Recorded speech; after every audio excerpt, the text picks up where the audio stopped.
Hello guys, मैं अजीज़ Qureshi. Welcome है आपको मेरे चैनल बीइंग नर्स में। कैसे हैं आप सब लोग। आज अपना जो सिस्टम है एनाटॉमी फिजियोलॉजी के अंदर वो है ब्लड। और टॉपिक स्टार्ट करने से पहले जिन्होंने अभी तक मेरे चैनल को सब्सक्राइब नहीं है, प्लीज़ सब्सक्राइब माई चैनल और लाइक करें, शेयर करें। ठीक है, आज अपन स्टार्ट करते हैं ब्लड। देखो ब्लड क्या है। अगर ब्लड की मैं एग्जैक्ट बात करूँ, अगर एग्जैक्ट डेफिनेशन की अगर मैं बात करूँ तो ब्लड क्या होता है।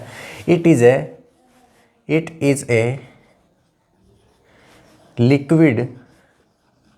it is a liquid connective tissue it is a liquid connective tissue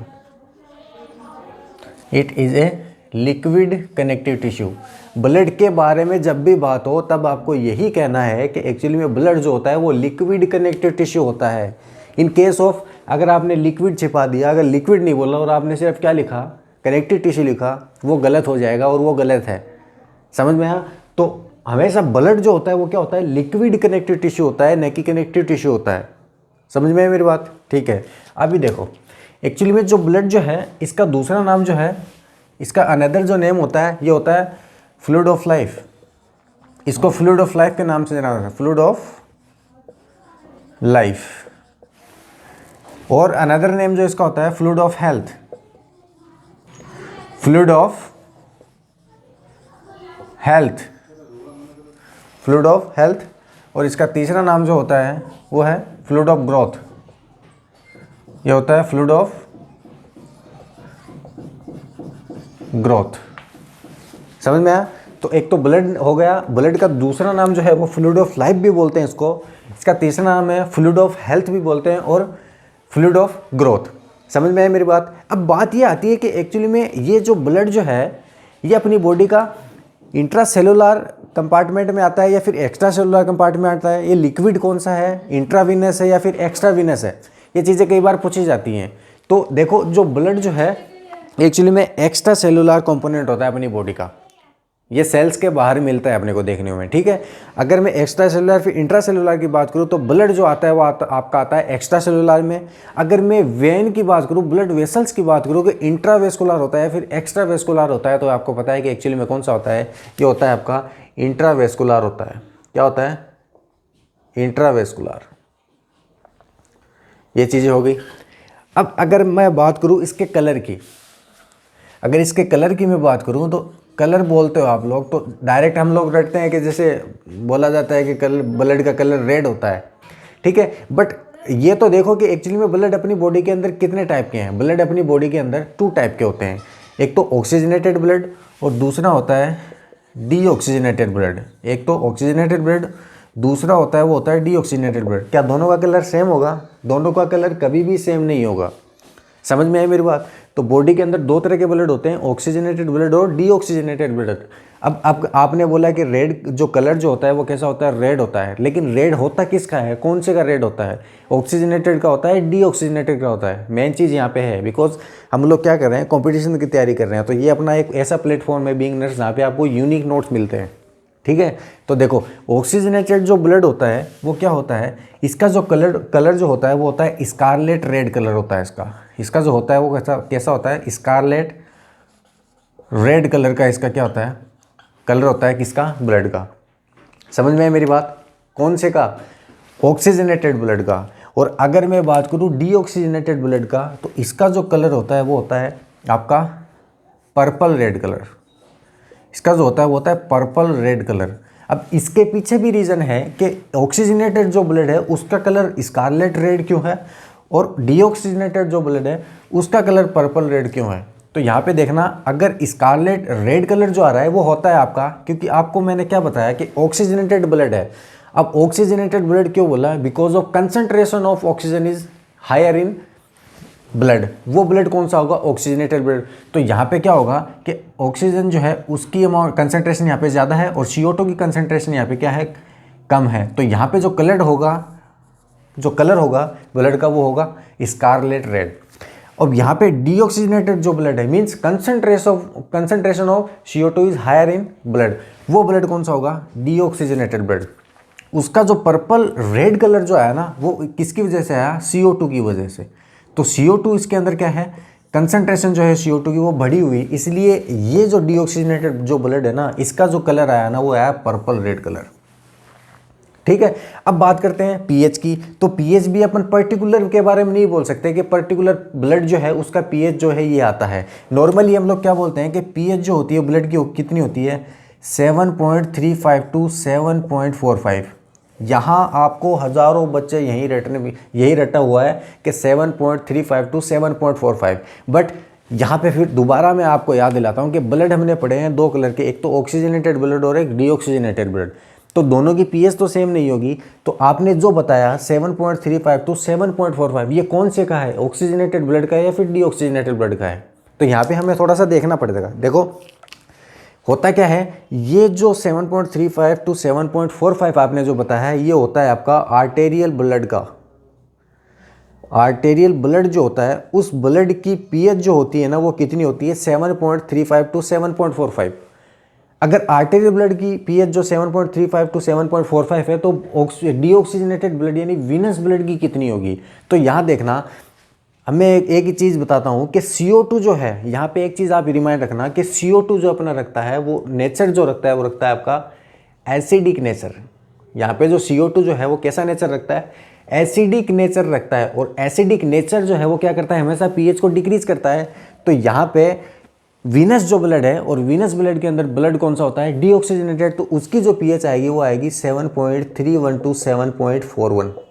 ये उसकी पीएच आती है किसकी, डीऑक्सीजनेटेड ब्लड की। अब ये 7.35 टू 7.45 ये आपका oxygenated blood, because of concentration of CO2 उसमें क्या है, कम है।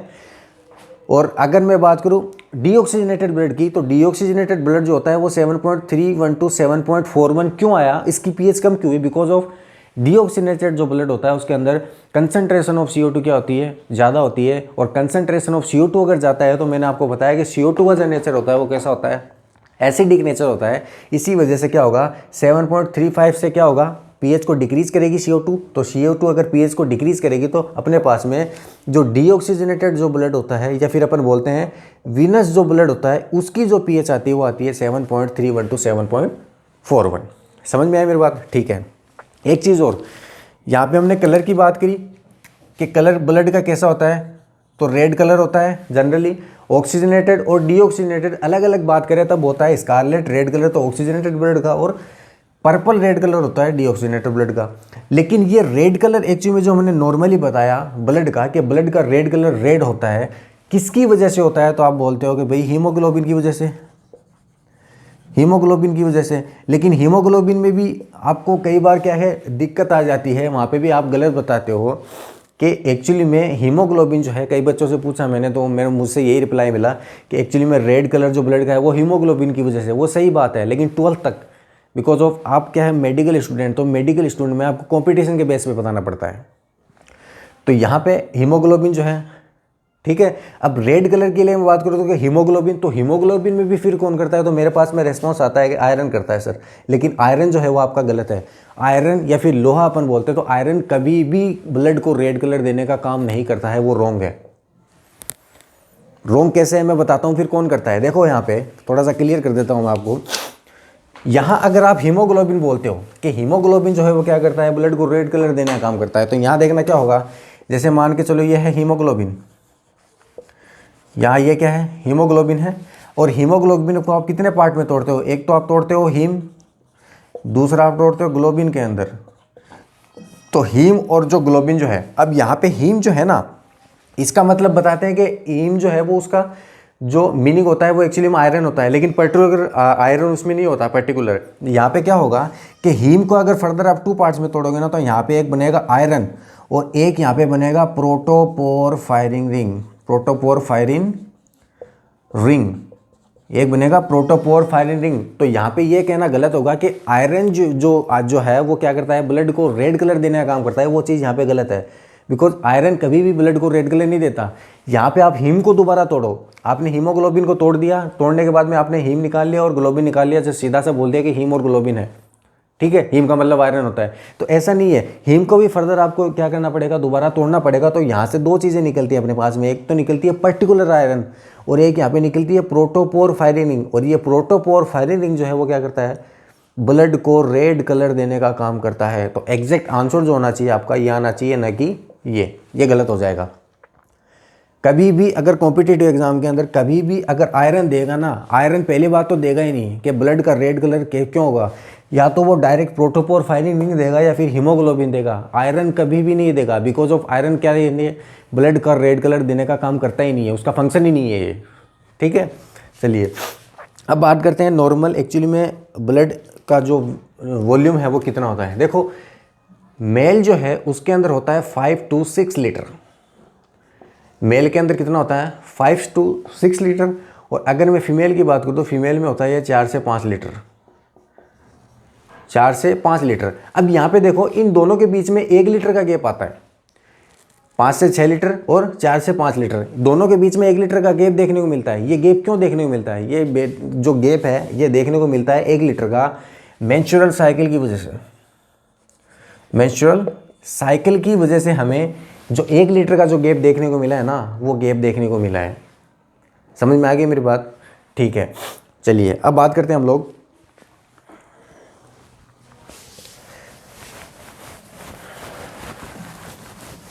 कि जो ब्लड जो है उसके अंदर चीज़ें कौन कौन सी आती हैं। देखो इसके अंदर चीज़ें आती हैं, जैसे मान के चलो आपका जो ब्लड जो है उसके अंदर ग्लूकोज प्रेजेंट होता है, इसके अंदर प्रेजेंट होता है ग्लूकोज, और कितना होता है 70 to 110 mg/dl। ये होता है इसके अंदर शुगर लेवल या फिर ग्लूकोज लेवल ब्लड के अंदर। ठीक है, अब बात करते हैं इसके अंदर क्रिएटिनिन। तो क्रिएटिनिन जो होता है वो होता है इसके अंदर 0.5 to 1.5 mg/dl। इसके अंदर क्या होता है क्रिएटिनिन होता है। ठीक है, अगर इसके अंदर मैं कैल्शियम की बात करूँ तो कैल्शियम होता है 8.6 to 10.0 mg/dl। इसके अंदर क्या होता है कैल्शियम होता है।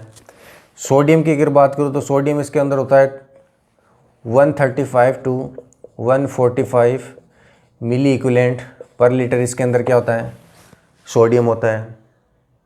समझ में?